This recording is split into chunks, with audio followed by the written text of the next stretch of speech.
আসসালামু আলাইকুম, শুভ দুপুর। সবাই কেমন আছেন? এই তো অনেক অনেক ভালো আছি। চলে আসলাম রান্নাঘরে। আজকে আমি এখানে মুরগির মাংস রান্না করব। আর এই যে আজকে দুপুরে প্রচুর পরিমাণে গরম, আর মুরগির মাংস একটা পাতলা ঝোল করব। এই তো মুরগির মাংসটা আমি ধুয়া টুয়া সুন্দর করে দিচ্ছি। ভাতটা আমার রান্না করা হয়েছে। আর আমি দুই তিনটা পাওয়া ছিল মুরগির। আমার ছেলে মেয়ে ওর পাওয়া খাইতে খুব পছন্দ করে। আর মশলাটা আমি কষাই নিচ্ছি। এই যে দেখেন আমার মশলাদারিটা সুন্দর করে গুছাই টুসাই মশলাটা কষাইয়া একটু ঝাল ঝাল করে রান্না করব। একটু কাঁচামরিচও দিয়ে দিচ্ছি। আর এর ফাঁকে ফাঁকে আমি ঘরটাও গুছাইতেছি।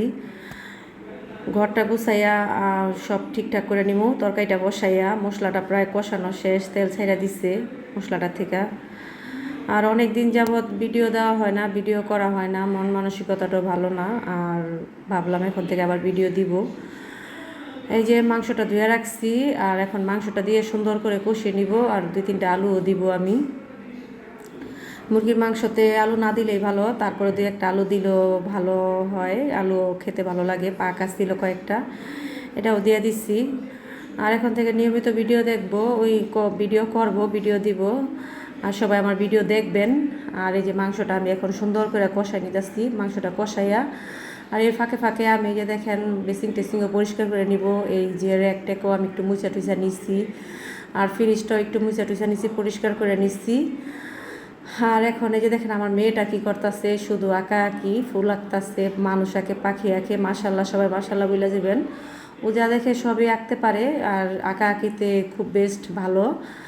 আর এই যে রুমটায় চলে আসলাম। এই রুমটায় একটা আপাতত আমি অন্য একটা পুরনো বিছানা চাদর দিয়ে রাখছি। এই ঘরটায় কেউ থাকে না, গুছাই নাই।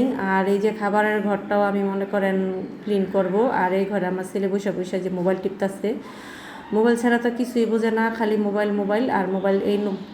দেখেন এই খাটের চাদরটা কেমন হয়েছে সবাই কমেন্টে জানাইবেন।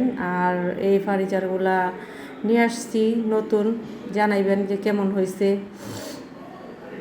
আর আমি টেবিলটাও একটু গুছাই গাছাই নিচ্ছি। আর এই ফুলের টপটার ফুলগুলি আমি সুন্দর করে একটু ধুয়ে দিচ্ছি, পরিষ্কার করে দিচ্ছি। আর এখানে আমার এই যে দুটা মানি প্লান্টেরই আছে, এই দুটো আমি ধুয়ে টুয়া পরিষ্কার করে নতুন পানি ভরে দিচ্ছি। কারণ বেশি দিন পানি থাকলে আবার মশা টশা জন্মাইতে পারে, এটিস মশা দিয়ে দিচ্ছি। আর এখানে যে আয়াতুল কুরসি লেখাটা আছে, এটাও সুন্দর করে আমি মুছা নিচ্ছি। আর এখন আমি যে ঘরটা সুন্দর করে মুছা টুইসা সব কিছুই করে নিলাম। বাহিরে তো প্রচুর পরিমাণে রৌদ্র রৌদ্র, আর এত পরিমাণে গরম। নতুন বিছানার চাদর ঘুমাইতে খুব সমস্যা হয় গরমের মধ্যে। আর এই যে দেখেন খাটটা কেমন হয়েছে জানাইবেন। এখন বের হয়ে চলে গেলাম। আবার তরকারিটা একটু লাড়া দিব, লাড়া না দিলে পইরা যাইব।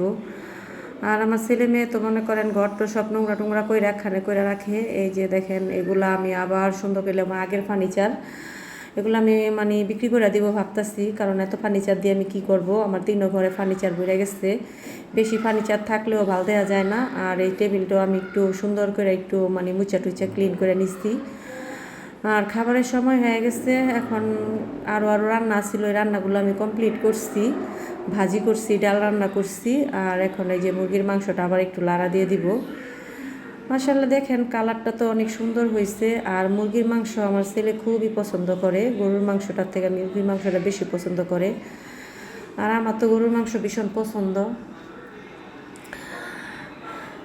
এই তো একটু কষিয়ে নিব, অল্প পরিমাণে একটু পানি দিয়ে দিলাম, একটু হালকা করে আমি কষিয়ে নিব। আর এই ফাঁকে ফাঁকে কাজকর্ম শেষে এখন প্রায় 12:30টার মতো বেজে গেছে। গোসল টোসল করাও লাগবো। আর রান্নাটা প্রায় শেষের দিকে।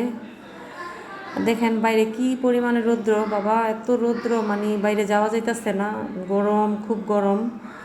আমরা তো ভালোই আছি আলহামদুলিল্লাহ। যারা বাহিরে কাজ করে, কর্ম করে, তারা যে কত কষ্ট করে, তাদের কষ্টের কোনো শেষ নাই। আল্লাহ সবাই হেফাজত করুক, আর সুস্থ রাখুক, ভালো রাখুক। আর এই যে আমি 2-4টা আলু দিয়ে দিব, 4-5টা আলু নিচ্ছি।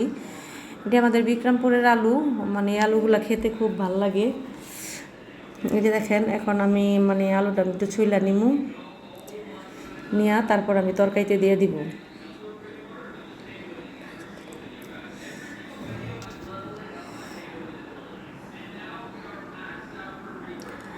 আল্লাহ হাফেজ, সবাই ভালো থাকবেন।